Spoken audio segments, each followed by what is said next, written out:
It is February 2022, the very last day of the month, and I have a bonus lesson for everyone today.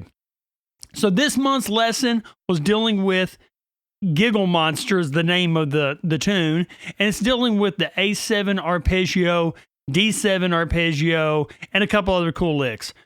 I want to give you a 3 skill level strategy that you can use no matter what skill level you are.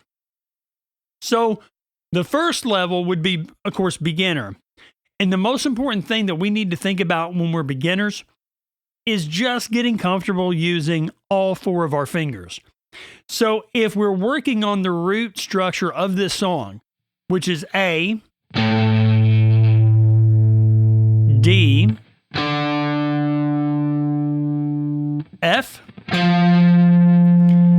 and E,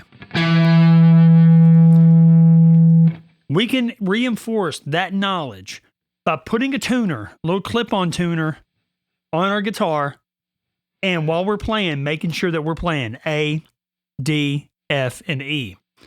The next thing that we can do is use different fingers for the root structures. Now, that may not work when you're putting everything together for chords, but I really want you to get comfortable using all 4 fingers. So then do root structure with finger 2.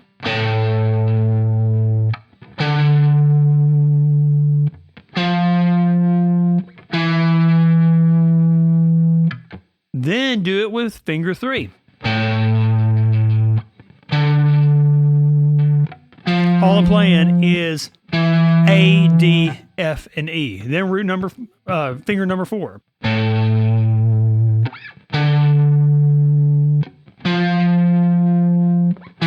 By the way, I'm using string 6E, 5th fret, string 6E, 10th fret, string 5A, 8th fret, and string 5A, 7th fret. And if you're enjoying what you're seeing, leave us a like there. And you can also drop a comment on how this is helping you. Root structure is very important with this song. Learning what fingers are playing the roots and getting more comfortable with them, that's a huge thing. It'll really help you. All right, up to number 2. Skill level number 2 is intermediate. Now, what we can get out of this lesson this month is understanding the 1-3-5 and potentially the 1-3-5-7 that is being included in this month's lesson. So if you're working through the A, C sharp, E, 1-3-5 for the A7, and then you add the G in there, one great thing to be making sure that you can do is you can do this arpeggio in all the fingerings. So start with root finger on the A, finger 1. Play your 1-3-5 that way. Then go to finger 2 on the A and play the 1-3-5. It's going to be a different fingering. Then go to root finger 3 and do the exact same thing. It's going to look different again. You actually might have to do 3 strings now, which that's what I do. Then go to finger 4, doing the exact same thing. 1, 3, 5. Then travel to the D and do the exact same thing. Finger 1, finger 2, finger 3, and finger 4. And then you would work on the F the same way.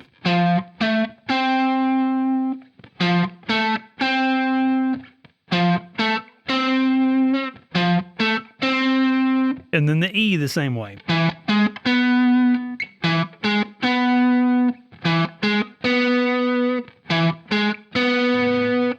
And that takes care of the main, chords in the song in the spots that we normally played them.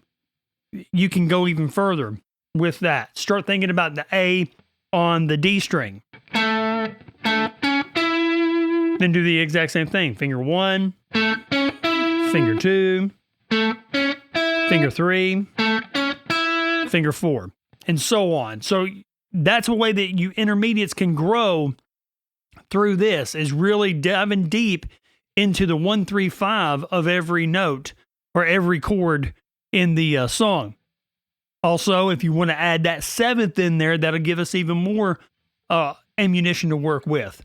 1, 3, 5, 7. 1, 3, 5. Of course, it's a flat 7.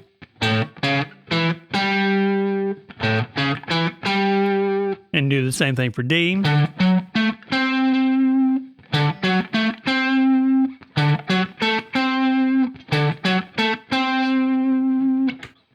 The next thing we would do for advanced is to think about mapping these guys and starting to create like lines that go from one octave into the next, and working that out. I might do that line with finger 1 of the 1, 3, 5, 7. And then think about, okay, my next A is right here with finger 2. Then I might do something like that. So that way I'm mapping it out as one continuous movement.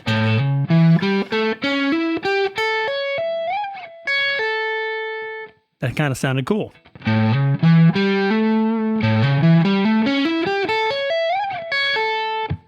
And now I do the same thing for D.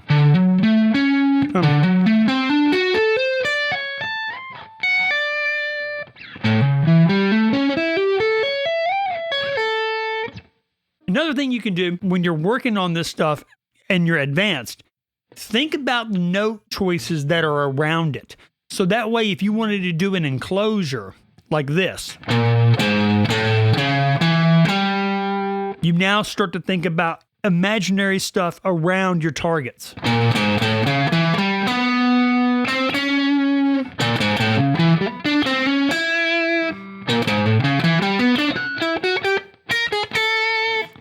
And, you want to make sure that you're mapping it out to whatever finger is going to be on the 1. You can actually account for that. So beginners, we have roots, making sure you know your roots, making sure that you are using the tuner to figure out the names and using all 4 fingers. Intermediates, we are working on the 1, 3, 5, mapping it out with all the fingerings that we can play, and then starting to do it in the other octave. Advanced, we're actually taking the 1, 3, 5, 7, and we're mapping out multiple movements and creating lines that actually span across different positions and different string groups. If y'all can do some things like that right there with this one lesson, it's amazing how much more you can grow and be able to implement that with new things that you're learning that deal with 7th chords, because all this stuff works for 7th chords. So I want you to get this lesson is the formulas, not exactly just the notes, but the formulas that we're finding and we're using. Check out this playlist right here if you want to get the rest of the lessons that were done this month. Y'all take it easy. Have a blessed day.